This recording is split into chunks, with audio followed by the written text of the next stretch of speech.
Good morning, Shabbat Shalom, and welcome to United Israel World Union. This is our Sabbath morning scripture study. Thank you so much for joining us this morning. We are presently on a quest to discover the historical Moses. We've been doing this for several weeks. This is class number 9. And what I began last week within the broader context of the quest for the historical Moses, as part of our Honest to Moses series, I introduced sort of a slightly different class than what I had taught in the previous 7 classes. And that was, I announced that during the course of this study, one of the things that I wanted to add in was some of what we might call Moses' greatest hits. Where we would begin to talk about some of those teachings which we can, with a fair degree of certainty, trace back to the historical Moses. And so last week we talked about the stranger. We brought in that particular topic. I want to continue with that today, but I wanted to sort of, by way of introduction, is to clarify this point, so that we understand we're all on the same page, that we have basically 2 prongs to our approach. We have the man Moses, and we have the message. So the quest for the historical Moses that I'm presenting under the larger category of Honest to Moses will be classes that deal with the man Moses as well as the message of the man. And the message of the man and the story about the man himself is primarily made available to us through the Pentateuch, through the first 5 books of the Bible, specifically beginning with Exodus chapter 2. Once we get to Exodus chapter 2, through the remainder of Exodus, Leviticus, Numbers, and Deuteronomy, we're exposed to material about the man and the message, at least traditionally, the material that is ascribed to the man and his time, the man and his message. So it's primarily from these sources, beginning in Exodus chapter 2, that we get the most of our material from which we discern the content that we're bringing forward in these classes. The man and the message. Now, what we realize is that really, when you get down to it, this material provides very little in terms of the man. Now, we do get some, and we've covered a lot of that in the previous 7 classes. We learn all the backstory in Genesis, so it's not, you have to continue to think about Genesis as well, because you get the backstory, but we get a little bit about the man. We know about his family. We know about the family into which he marries. We know about these various cultures that are around the man and, in some degree, the message of Moses. But we do get minimal information in terms of what we can learn about Moses. We get a lot more when it comes to the message. I think most of us would agree that when it comes to the message, we've got a lot more material to pull from. We're in a much better position. So when I talk about these greatest hits of Moses, or these fundamental bedrock teachings that come from these 5 books around the message of Moses, what we're really dealing with is trying to discern the teaching of Moses. What is it that we learn from Moses that we can, with any degree of certainty, trace back to the historical figure of Moses? I want to begin this morning with a passage from the prophets.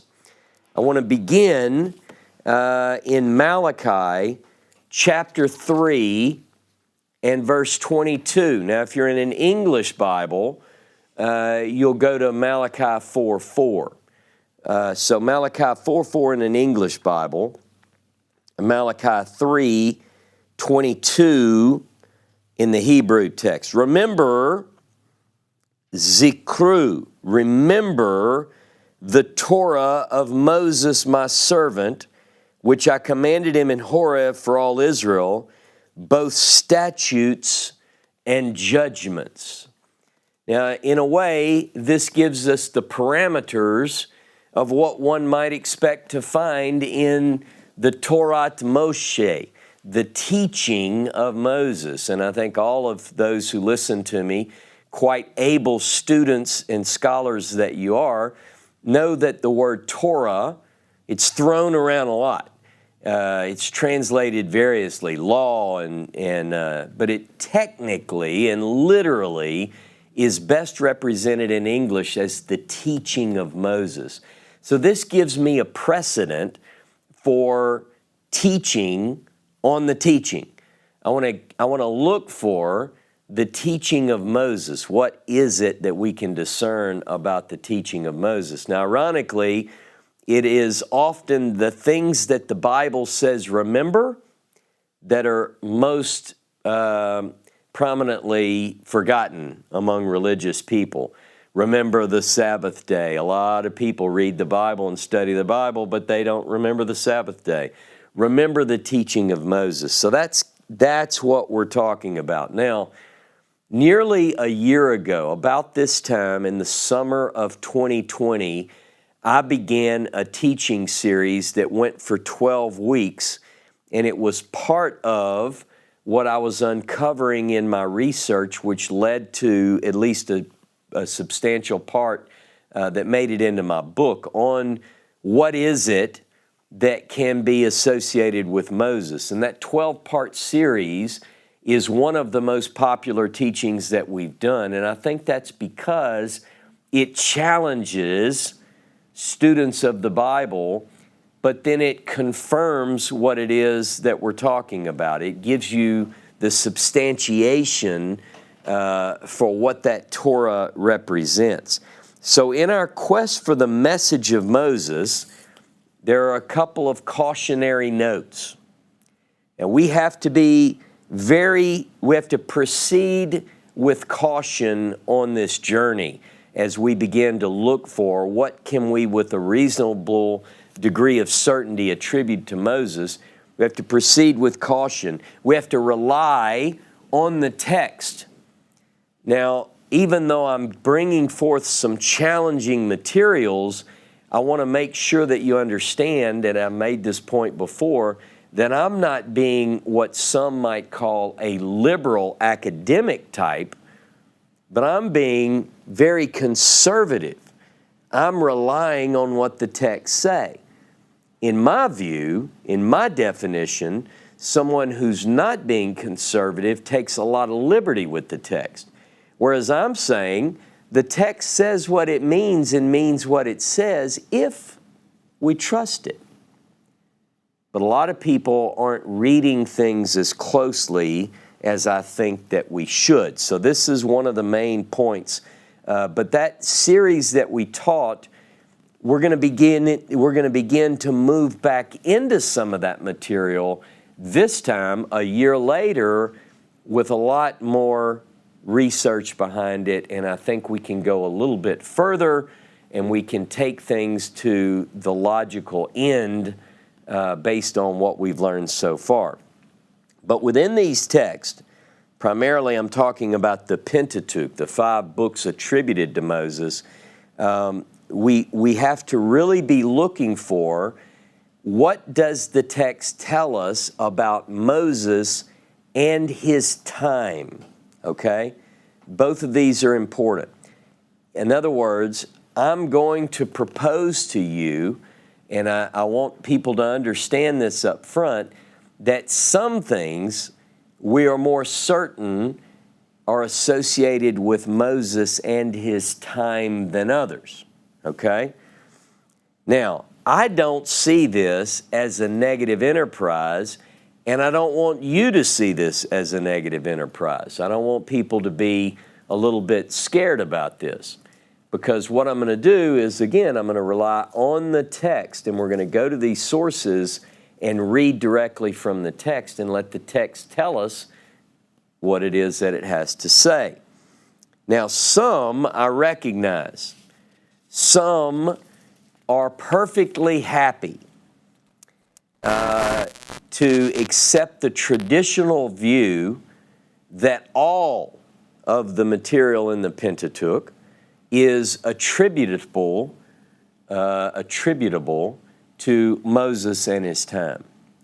The traditional view is that Moses wrote Genesis 1:1 through Deuteronomy chapter 34 and verse 12. That's the traditional view, and a lot of people are fine with that. But there are others, and I am among this group of others who desire to know, no matter what, I want to know with as much certainty as we can discern from the text what actually goes back to Moses, the man, the message, and the time. Now, I have to be honest with you. I have been asked in various communications that I've received over the past couple of years, some have asked me with a little bit of concern, what's going to be left, Ross? If you take this approach, if you go through the text and you challenge that some of this goes back to the historical Moses, what's left? I mean, if we say, well, this obviously is a later interpolation, if this doesn't appear to go back to Moses, there's some concern there. And I want to alleviate some of that concern. I want to say that the answer to the question, what will be left? Are you ready for the answer? The truth. The truth, as far as we can discern it, we can state that rather succinctly and rather certainly, that what we're getting back to is precisely that which can be determined to go back to Moses and the message. Now, there's another thing that I want to bring into this equation, and that is that there are things which we need to make. The reason that I want to go through this difficult thing and this deep study with you, first of all, I know that you're ready. People know that when they listen to me or anyone who takes the position of a teacher, you have every right to say, you didn't prove your point. I'm not going there. I stop here. I mean, people do this all the time. You make the determination. There's no one here forcing you to follow along in every detail. But I want to make sure, because in Deuteronomy chapter 4 and verse 2, go with me there. Let me pick up a couple of these first thing this morning. Deuteronomy chapter 4 and verse 2 says this, and let me back up to verse 1. Deuteronomy 4:1. Now therefore, hearken, O Israel, to the statutes and to the judgments which I teach you. Notice, first person, Moses. To do them, that you may live and go in and possess the land which the Lord God of your fathers gives you.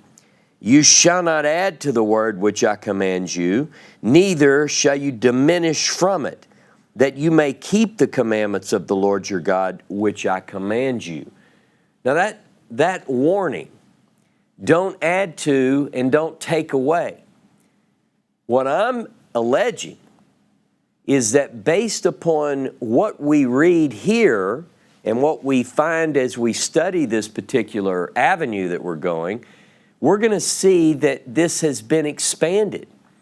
Remember in Malachi 3:22, 4:4 in the English, it says, remember the teaching of Moses, which he commanded you at Horeb, statutes and judgments. And this here talks about those statutes and judgments and says, don't add to or take away. Look at Deuteronomy 13. Because what if it has been added to? What if it has been diminished from? Is there a way to recover that which it originally said? So if you look at, again, in the English, I think it's going to be chapter 12 of Deuteronomy, verse 32. In the Hebrew, it's chapter 13, verse 1. It's a repetition of what we read in 4. every matter which I command you, observe to do, you shall not add thereto, nor diminish therefrom. Now, if, let's say, there are things which someone else is credited as saying that originate with Moses, that becomes a difficulty. We want to give proper attribution. We want to make sure that we say that Moses said only what Moses said, and that which others have said, we want to separate, we want to distinguish. That's what I'm trying to do here. I just want to make a distinction when it comes to what we can determine goes back to Moses. So what shines forth when we begin to take a very close look at, when we begin to analyze these texts, what shines forth is a core message. And what we will find is that it really comes down to what some have referred to as the weightier matters of the law, the more substantive things which can go back to Moses. Now, that's not to say, everybody take a deep breath, that's not to say that we put away the other things, that we're throwing anything out. We're not. What we want to do is simply identify that which is Moses, that which is another voice or another hand. It doesn't mean that we can't appreciate the whole. My aim is to recognize through a careful analysis that which we can determine belongs to Moses and his time. Now, when we talk about that which we can put to Moses, we're in a pretty good position. And how can I say that? Because I don't want people to think, well, you're just picking and choosing. Absolutely not. What we have that's very clear and it stands out is we have this distinction that can be made between first and third person. If we look at most of the Pentateuch, we find hundreds, literally hundreds of references in narrative primarily. Also comes into the genre of legalistic text and so forth, where it refers to Moses in the third person. The Lord spoke unto Moses, saying, you can go through, I encourage you to go through from Exodus all the way through the book of Numbers, and you will only find third person material. The Lord spoke unto Moses. There's not a single example of first person. What do I mean by first person? And the Lord spoke unto me. We get that first person narrative only in the book of Deuteronomy. Now again, this material that's in Exodus through Numbers, I'm not suggesting that it be out. It's recorded by another hand is all I'm saying. The Lord spoke unto Moses, saying, you and Aaron do such and such. Could that be written by a scribe who's right there? That's not deniable. It could very well be. But what I want to do again is focus on that first person. So there are things that Moses likely didn't write. And I think most will admit this, and they have done so from at least the medieval times when the rabbis were commenting on this. Here's an example. And Moses, the servant of the Lord, died, and he was buried. Okay? From the earliest times, people say, the tradition is Moses wrote the entirety of the 5 books. But they'll say, but he didn't write this because it records his own death. Well, that's pretty obvious. One thing dead people often don't do is write. And that becomes sort of a hinchpin for this idea that some things, even if it's minimal, some things were not written by Moses. Another thing that stood out to those early people who were searching this question out, Moses was the meekest man in all the earth. One thing that the meekest man in all the earth is unlikely to have written is that Moses is the meekest man in all the earth, right? And again, it doesn't mean to suggest that Moses was not the meekest man in all the land. It's just simply to say that that indicates to most people who carefully read the text that it was written by another. That's the only point we're trying to make. Now, when it comes to the time of Moses, that which is written during the time of Moses, we have some things that are also clues for us in the text. There is a thing called anachronism. This is somewhat of a repetition if you were listening a year ago, but I'm building up to something significant. But anachronism is when a non-contemporary phrase is used in a source. So you're reading along and it makes a reference to another time. Often included in that reference to another time is another geography or another geographical place. So some things give themselves away within the text which preclude an identification of Mosaic authorship.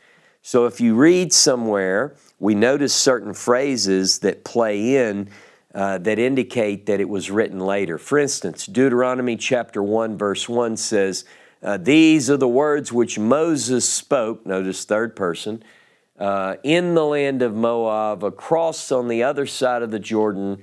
So that tells us that the writer is situated west of the Jordan, referring to the words that Moses spoke on the other side at another time in another place. Okay? Again, it doesn't take away and it shouldn't destroy anyone's faith.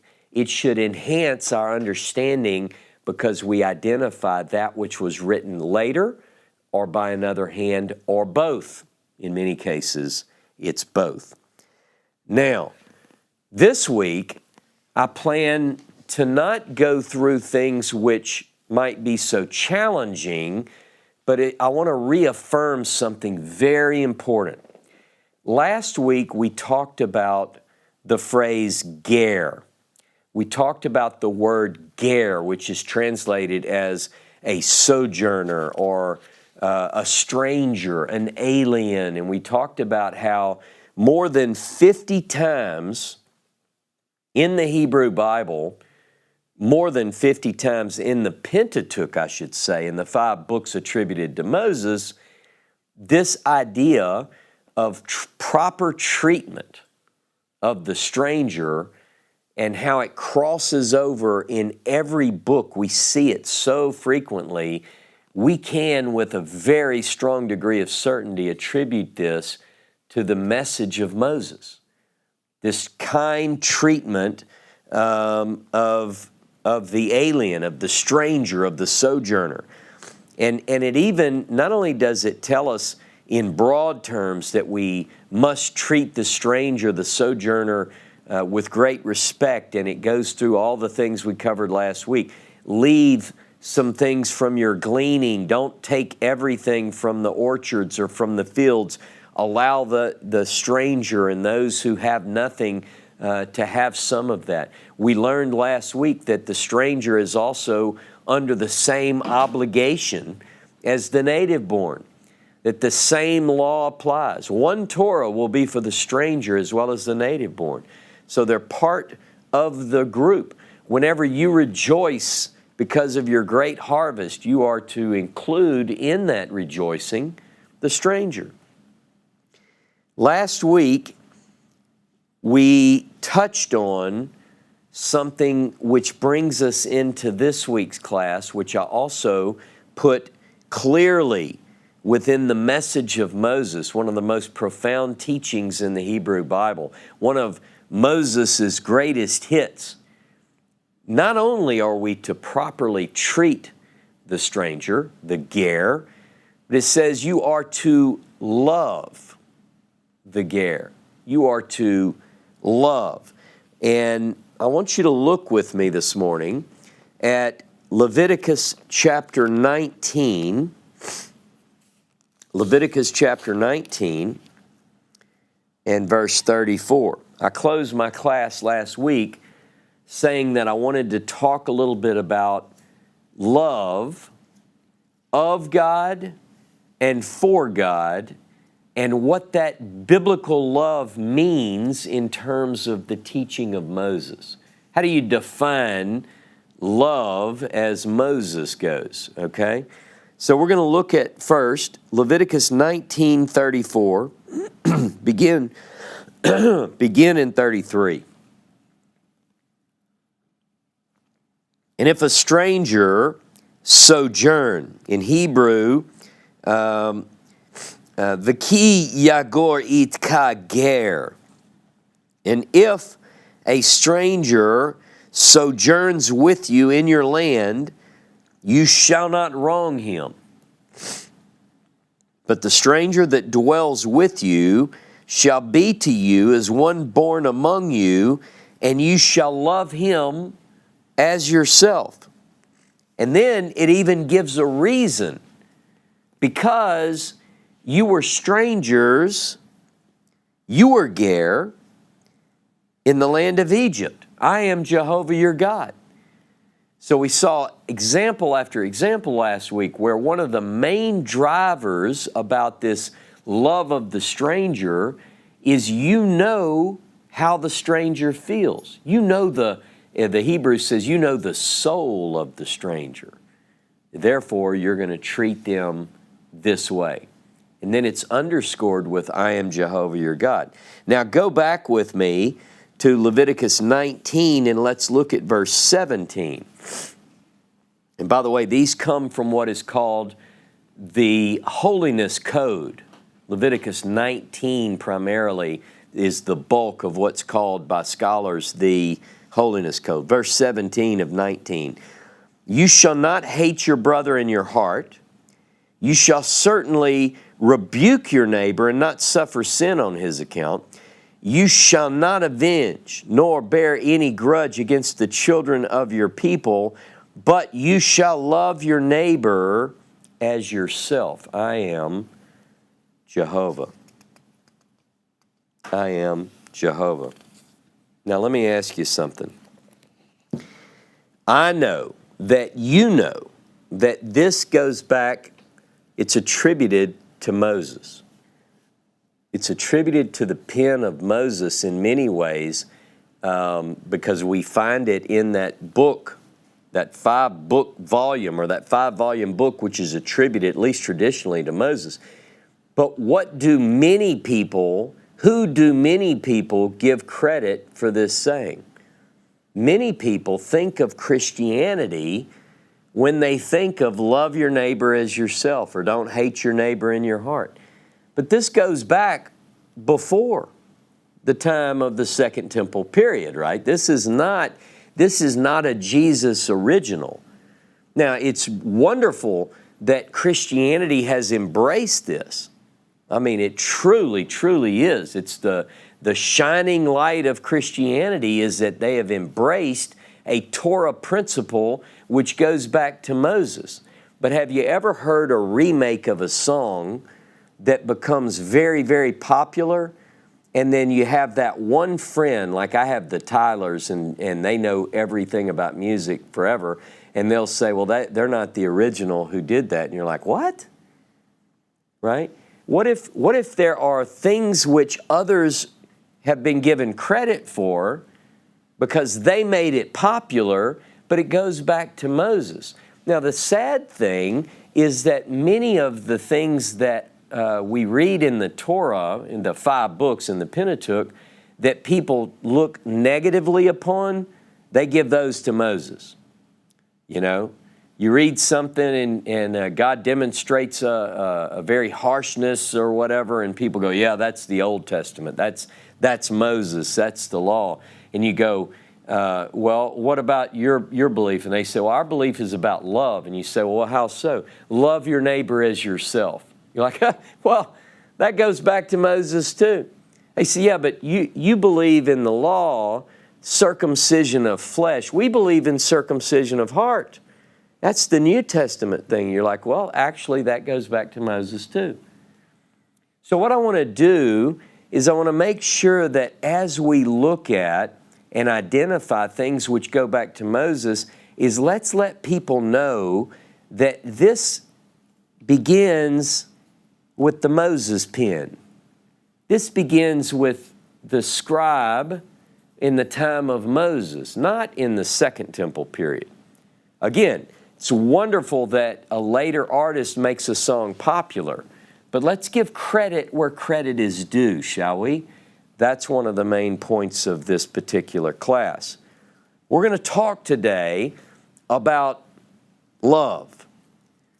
And when I talk about love, I'm not just talking about an emotion, I'm not just talking about that, but I want to know what is the Torah's idea about love. Particularly, I'm interested in God's love, the love of God for His people, and the love of what brings us into that loving relationship with the Creator. That's the main point. And what does Moses have to say about that? Now, in the Pentateuch, we have expressions, quite a few expressions about human love. And it's the same then as it is now, I'm fairly certain. I mean, love has always been, when a person, I started to break in, when a man loves a woman, but when a person falls in love with another person, we have examples of that. Abraham, first of all, it's not just a man and a woman here. You have a man and his son. Abraham, we talk about in Genesis 22:2, where it says, take now your son Isaac, whom you love. This idea of love, familial love, family love. Well, we get that with Abraham and Isaac. Isaac's love for Rebekah. In Genesis 24, verse 67, it talks about this very strong love that Isaac had for Rebekah. We get this also, Jacob's love for Rachel in Genesis 29, verses 18, verse 20, and verse 30 of Genesis 29. Jacob loved Rachel, and he loves Rachel more so than he loves Leah. So we see grades or degrees of love and affection in these books. And then we see another story of a man and his love for his son when we read the story about how Jacob or Israel had this love for Joseph, which exceeded the love that he had for his other children. In Genesis 37, verses 3 through 4, Jacob truly loves Israel. But within the text of the Pentateuch, within these 5 books, we have a few examples of what I want to talk about under the category of commanded love. There's no command, so to speak, that says you shall love this person and this person and this person other than what is commanded. And what is commanded is very clear. We read in Leviticus 19 is one example. We read there that we are to love the stranger as yourself in Leviticus 19:34. In Leviticus 19, verses 17 through 18, we read that we are to love our neighbor kamochai, like yourself. Now, this brings to the point that in some ways you're to love yourself, because if a person hates himself, how can they love their neighbor? And if they do love their neighbor according to the standard by which they don't love themselves, that's not what the aim is. The aim is to, as Jesus put it, which is a good way to think about it, don't do what you wouldn't want done to you, don't do to another person. Or as the Rabbi Hillel says, what is hateful to you, don't do to another person. The idea is to convey the same affection for others that you would to yourself. That's the kind of love. But I want to look at specifically love of and for Jehovah. Commanded love, I want you to understand, is the basis of God's dealing with his people. Love, believe it or not, for those who haven't felt a connection with the covenants of the Hebrew Bible, they've only known from a later testament about God's dealing with people, that they would consider the latter to be about love and the former to be about law. This really, I'm talking about a law of love. What if the world began to view the teaching of Moses as a law of love? It's something which hasn't been done, at least not on a frequency with which it should be. People don't think, when you say law, or you say the Torah, or the Hebrew Bible, or the Old Testament, people don't think, love is not what comes to their mind first, right? They think of stricture and rules and regulations and all those kind of things. Touch not, taste not, don't eat this, keep this day, don't keep that day. You know, that's their understanding of it. Certainly, love doesn't make the list. If you were playing Jeopardy and you were called up to the stand and you're playing, is that the one where the two families go against each other? What is it? Something else. Anyway, Family Feud or whatever. And they asked the question, survey says top 5 answers are on the board. When I say the law of Moses and people jump to the buzzer, what do you think? Would they say love? Probably not. We need to change that. That's what this class is about today. Commanded love is tied directly to chosenness. Love is the basis of this covenant. Abraham is called the friend of God. Look with me at Isaiah 41:8. Isaiah 41:8. And it says there, these you ought to have memorized. Isaiah 41:8. But you, Israel, are my servant, Jacob, whom I have chosen, the seed of Abraham, my friend. My friend. In Hebrew, ohavi. Ohavi. The root word there, ahav, means love. So many of you know this, but I want to stress this point, that it all goes back to a love affair, if you will, between God and Avram, later known as Avraham. It's Abraham is God's beloved. He is a lover of God, and he is God's lover. Now look with me for another example of this. 2 Chronicles chapter 20 and verse 7. It says, are you not our God, who did drive out the inhabitants of this land before your people Israel, and did give it to the seed of Abraham, your friend, forever? Again, Abraham, your friend, is ohavcha, your beloved. In fact, I like that better. It's not that friend in English doesn't quite convey, at least according to the way that we define it, with the strength of this Hebrew word, ahav.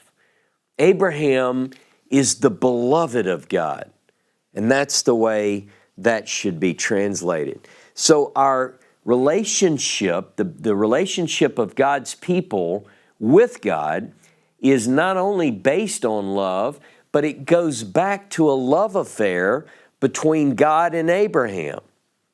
And I know in the way that we think that may not sound exactly right, but it's what it is. God loves Abraham, and because of that love, that boundless eternal love which he had with Abraham, the benefits carry on into today. Look with me at Deuteronomy chapter 4. Deuteronomy chapter 4 and verse 37. And when you finish with this class, if anybody ever says the law of Moses, you'll hit the buzzer and say love. It's all about love. Deuteronomy 4:37, and because He, talking about Jehovah, loved your fathers. Therefore, he chose their seed after them and brought you out, he himself being present with his mighty power out of Egypt. And it goes on. It's because of the love that he had for the patriarchs. It's an eternal, boundless, abundant love upon which the covenant is based. It's a law of love. I don't like law when I'm thinking about Torah, but I'm doing this because a lot of people immediately go, Torah, and they say, oh, the law of Moses. No, it's not the law of Moses at all. It's the teaching of Moses, but I'm saying, if you're going to call it law, at least get what it's about. At its core, the law is about love. Now look with me, Deuteronomy 10, verse 15. And it says, only Jehovah took delight in your fathers to love them, and he chose their seed after them, even you above all people, as it is this day. It goes back to the love that God had for the fathers. Now, go back to Deuteronomy 4. I did this on purpose, because a lot of you were saying, well, why didn't you read this? Because I wanted to do it this way. Deuteronomy 4. Now we're going to begin in verse 35. To you it was shown. Now this is talking about the marvelous rescue of Israel out of Egypt. That's the referent here. To you it was shown that you might know that Jehovah, he is God. Let's see. Okay. Hold on one second.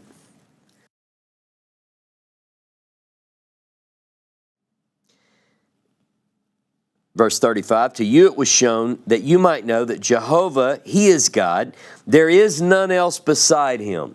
Out of heaven he made you hear his voice, that he might instruct you, and upon earth he showed you his great fire, and you did hear his words out of the midst of the fire. And because he loved your fathers, therefore he chose their seed after them and brought you out, he himself being present with his mighty power out of Egypt, to drive out nations before you greater and mightier than thou art, to bring you in, to give you their land for an inheritance, as it is this day. Know therefore this day, and consider it in your heart, that Jehovah, Hu Ha-Elohim, he is God in heaven above and upon the earth beneath, Ein Od. There is no other. You shall therefore keep his statutes and his commandments, which I command you this day, that it may go well with you and with your children after you, that you may prolong your days upon the earth, which Jehovah your God gives you forever. The commanded love is situated in this passage. It's a covenant text. It deals with, if you look at what I read between verse 35, which deals with a message of the oneness, a witness to the oneness in verse 35. Verse 39 is also a witness to the oneness. And in the middle of that is a love. It's a testament that we are to proclaim the oneness of God. Why? Because God loved us and he's got this covenant with us, and then that brings us to the point where there's a message of the oneness again. You see how that commandment to love is at the heart of a relationship surrounded by this testament to the oneness. Now look with me on that same note, Deuteronomy chapter 6. Deuteronomy chapter 6. And beginning in verse 4. Deuteronomy 6:4. Hear, O Israel, everybody knows this, right? This is a Shema. Of course, people know this. Hear, O Israel, Jehovah our God, Jehovah is one. And you shall love the Lord your God with all your heart, with all your soul, and with all your everything. And these words which I command you this day shall be on your heart. And you shall teach them diligently to your children. You shall talk about them when you sit in your house, and when you walk by the way, when you lie down, and when you rise up. And you shall bind them for a sign on your arm, and they shall be as frontlets between your eyes. And you shall write them upon the doorpost of your house and on your gates. Again, the oneness and the proclamation thereof, and the fact that you are to write these words on your heart, it's about the love of God. And you shall, it's called in Hebrew, the Jewish tradition refers to this as the ahavta, because ahavta in Hebrew is you shall love. It's commanded. Hear, O Israel, the Lord our God, the Lord is one. And you shall love the Lord your God with all your heart. Notice, the commandment is not, there's a command to listen to the statement about the oneness. But you shall understand this. Hear, Israel, Jehovah our God, Jehovah is one. And you shall love Jehovah. This is the commandment. And you shall write these words on your heart. Which words? Could it have to do, at least in part, with the love of God? And is that what we're supposed to teach our children? Incising it in their heart? Is that what we're supposed to talk about when we lie down and when we rise, when we're in our home, when we're out of our home, when we're on our way, when we're in? Yes. And yet, it's the core. Remember the Torah of Moses, which he commanded you, statutes and judgments. And yet, it's not what's remembered. It's not the thing that comes first to mind. The way this should have played out is that today, had we done this right throughout the ages, anytime somebody said Moses or the Torah, people would say it has to do with the love of God. That's what this should have been. Should have been the first answer, top one on the list. Survey says love, 55 points. It's not even on the list today, and that's the tragedy. Look with me at Deuteronomy 10. See, we're going back. You think, well, he should have done that when he was there before. Trust me here, I know. Deuteronomy 10:12. And now, Israel, what does Jehovah your God require of you? This is a good question. But to fear Jehovah your God, to walk in all his ways, and to love him, and to love him, and to love him, and to serve Jehovah your God with all your heart, with all your soul, to keep the commandments of Jehovah and his statutes which I command you this day for your good. Behold, the heaven and the heaven of heavens belong to Jehovah your God, the earth also with all that is on it. Only Jehovah took delight in your fathers to love them, and he chose their seed after them, even you above all people as it is this day.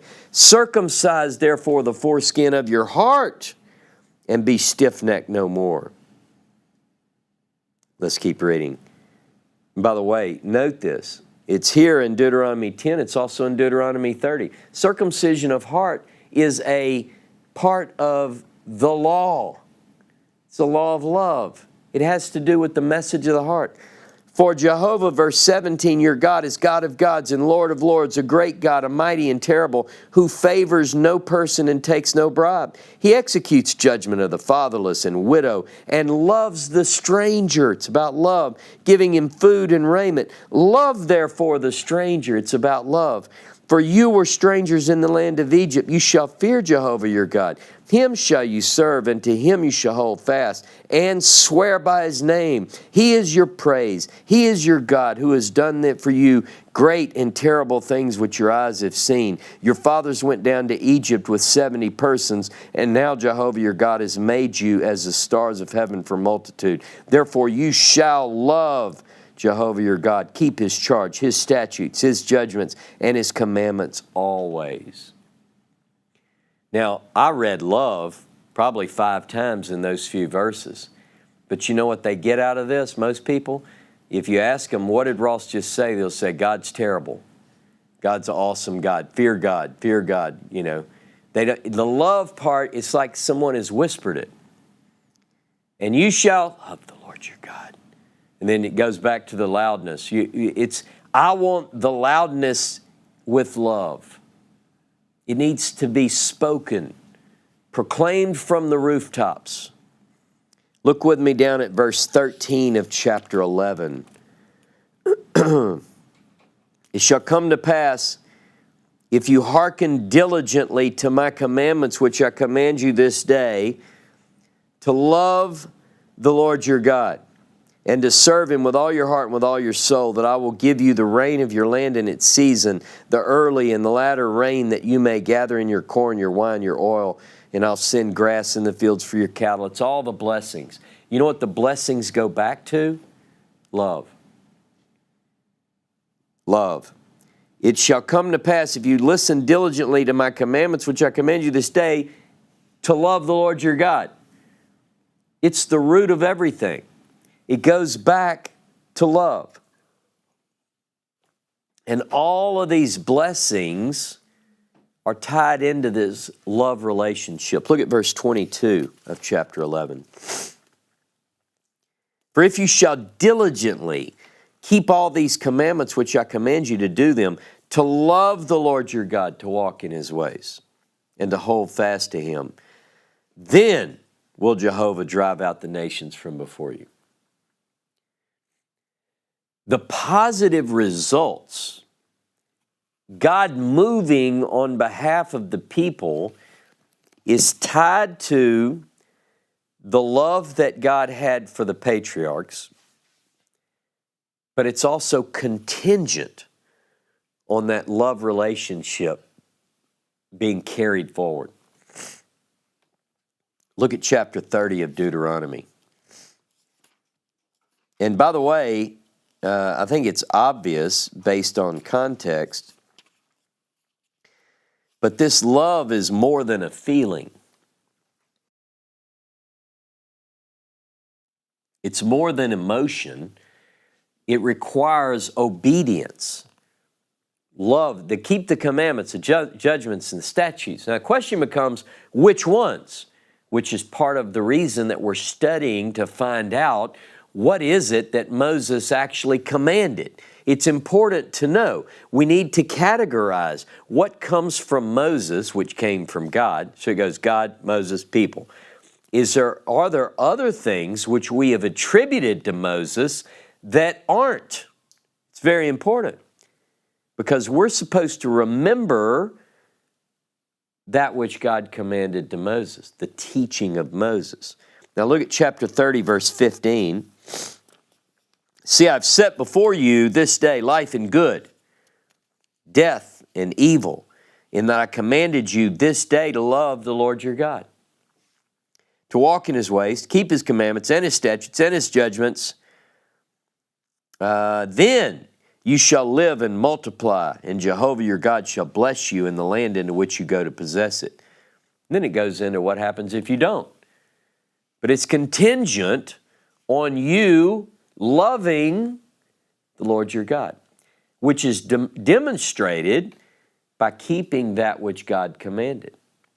It's a path. It's never does it say in any of the books of the Bible, love God and don't keep his commandments. Right? Love does not take away the obligation for obedience. You know, it's like in any relationship. If you say, you know, I love you, dear, and that person is forced to say, well, you sure don't show it. Your actions speak louder than words.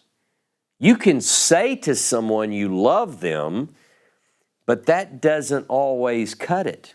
It doesn't always demonstrate that you do. We have to learn this. Some of us are slower on the uptake than others. Most of the men out there would probably have at some point or another heard this, and some women, but a lot of men have probably heard, well, if you love me, you need to show me. And how do you show? You demonstrate this love according to the Torah by keeping the judgments and statutes and that which God commanded. Now, this love relationship is essential and beneficial and yields great reward. Look at Deuteronomy chapter 5. Deuteronomy 5 and verse 10. Now, again, this is from the Hebrew, the verses, but it's in the 10 words. This is engraved in stone. Love made the list. Love made the 10. Means that Jehovah wrote the word Ahav. Now, notice how he writes it. Verse 10. Well, let's start in verse 9. You shall not bow down to them nor serve them, for I, Jehovah your God, am a jealous God, punishing the iniquity of the fathers upon children to the third and fourth of those who hate me, but showing mercy to the 1,000th generation of those who love me and keep my commandments. So people say, you know, I want that blessing. I'm going to raise my hand. I'm blessed, I'm blessed, I'm blessed. You're like, well, are you keeping the commandments? And no, I don't have to keep the commandments. That's the law. The law of love associates the guarding and doing of the commandments with that relationship. It's the way that we show God our love for Him, right? Now, that's also in Exodus chapter 20 and verse 6, but we're dealing with Deuteronomy for a very particular reason. Go with me to Deuteronomy 7. Deuteronomy 7 and verse 6. And these words which I command you this day shall be in your heart. And you shall, chapter 7 verse 6, not 6 verse 7. That's good too, but we already read that. For you are a holy people to Jehovah your God.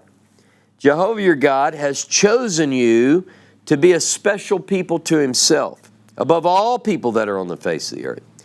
Jehovah did not set His love upon you or choose you because you were more in number than any people, for you were the fewest of all people, but because Jehovah loved you, and because He would keep the oath that He swore to your fathers, has Jehovah brought you out with a mighty hand and redeemed you out of the house of bondmen from the hand of Pharaoh, the king of Egypt. Know therefore that Jehovah your God, He is God, the faithful God, who keeps covenant and troth with those who love Him and keep His commandments to 1,000 generations. Pretty clear? Look down at verse 12. Wherefore it shall come to pass, if you hearken to these judgments and keep and do them, that Jehovah your God shall keep unto you the covenant and the troth, that's the word that translates here, which He swore to your fathers, and He will love you and bless you and multiply you, and will bless the fruit of your womb and the fruit of your land, your corn, your wine, your oil, the increase of your cattle, the flock of your sheep, on and on and on. Notice that?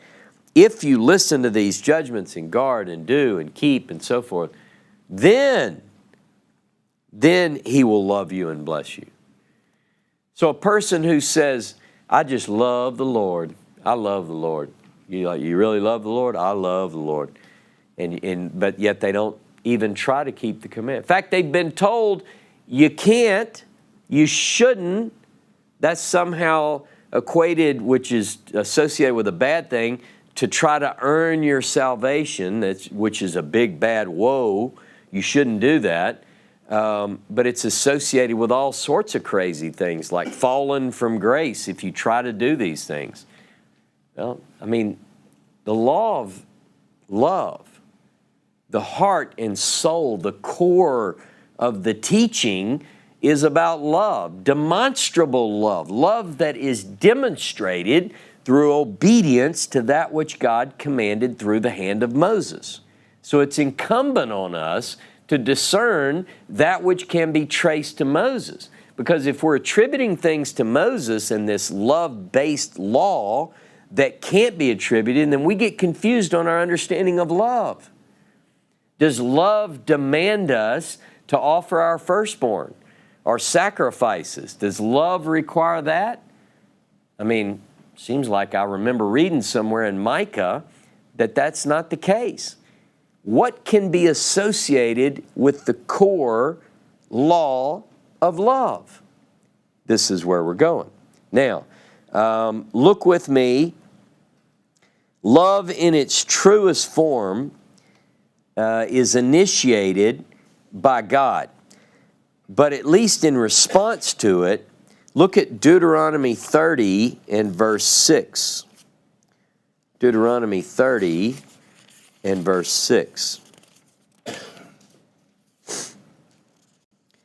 And Jehovah your God will circumcise your heart and the heart of your seed to love Jehovah your God with all your heart and with all your soul, that you may live. Now remember, in Deuteronomy 10, it says to circumcise your heart. Keep the commandments and so forth, circumcise your heart. Here, it says that God is going to do it. So the point needs to be understood that it seems to be a two-way relationship. We should make every effort to sensitize our heart in love towards the Creator and keep His teachings, and at the same time, God will meet us in His love and help us along the way. It's a two-part street, as is every loving relationship that is true and real and lasting. One-way love typically does not work. Some say, well, it might last. Well, it might last, but not in a sense that I'm talking about. It has to be reciprocal. Now look at verse 19 of chapter 30. I call heaven and earth to witness this day against you, that I've set before you life and death, blessing and cursing. Therefore choose life, that both you and your seed may live, that you may love Jehovah your God, that you may obey His voice, and that you may cleave to Him, for He is your life, the length of your days, that you may dwell in the land which Jehovah swore to your fathers, to Abraham, to Isaac, and to Jacob, to give them. Love forms the basis for everything when it comes to the teaching. It's not, Torah faith can never be or become simply an intellectual exercise. It can't be just that. Like, we're talking about all sorts of intellectual things. We're talking about careful study of the text, looking for sources and authors, and that can become somewhat intellectual, something of the head. One thing we have to acknowledge and live by is that the heart of the law is in this love. But neither, just like it can't become simply an intellectual exercise, it can never be simply and solely an emotional exercise. It's not enough to say, I just love the Lord. Doesn't matter how often we raise our hands or shake them to the heavens. Saying we love God is not the same as loving God. And if we're careful in our reading, we understand, based on everything that we've covered today, that God's love is reciprocal to those who demonstrate their love to Him by keeping the commandments. You say, does that mean God doesn't love everyone? What does it say? Now, I know that some have said, God, what is the phrase that people have come up with? It's not biblical, but He loves the sinner and hates the sin. Well, go read Deuteronomy 5 again. Go read Exodus 20 again. Go read Deuteronomy 7 again. Who does God love? And what is the basis of that love? Love is demonstrable. It requires more than words. It requires our obedience. Love is commanded. But so, not only the love of God, but the love of our neighbor, love of the stranger, these that we might not be so easy to love. Let me tell you what, it's a lot easier to say you love God than to love somebody with a face. It really is. It's easier when you say, oh, I just love God, and you can treat somebody right here in a bad way, and you think, well, that's no big deal. I think we ought to really examine that. Perhaps the historical Jesus really got this one right. Maybe more so than anybody in history, stated it so succinctly. When an expert in the Torah asked the historical Jesus, and I'm making a distinction, just like I'm doing with Moses. I want to know who was the real Jesus of Nazareth, the historical Yeshua. When he was asked, what's the most important commandment? This is at least attributed to him. He said, the most important commandment is, Shema Yisrael, Adonai Eloheinu, Adonai Echad. And he continues, and you shall love Jehovah your God with all your heart, with all your soul, and with all your everything. He gives them more than they asked for, and he said, and the second one is this, you shall love your neighbor as yourself. There is no greater commandment than these. Now, I know that our audience has people who are from different faiths. There's some who are Christian in their orientation. There's some who don't want anything to do with that. They think that anything from Christianity, their past, typically, they don't want anything to do with. But truth is truth. There is no other commandment greater than these. I agree. No truer words have ever been said. The basis for the law is love. Love God and love your neighbor. Love your stranger. Love yourself. It's the basis of everything. The Shema is really more of a declaration of the oneness, really. It's a witness to the oneness. And at the heart, every time almost that we read about the declaration of the oneness, it's tied to this loving relationship between God and His people. So a lot of people are running around quoting the Shema because they think, well, I've got the intellectual, I've got the theology, I've got the doctrine right, there's one God. Yeah, well, guess what goes with that? A love. Love of God, love of neighbor. When it comes to the greatest commandments, it has to do with love. And often, overlooked point, as I started with today, this is often credited to Jesus of Nazareth. What Jesus of Nazareth did was he took the greatest hit of Moses and he presented it to the world. But it goes back to Moses. So I want to say, let's do that. Let's make sure that anytime somebody talks about you shall love God or love your neighbor as yourself or anything like that, you say, you know, the original artist of that was Moses. And when they say, really? And you say, absolutely. Moses had this really nice album that came out. It was about loving God, loving your neighbor, loving the stranger.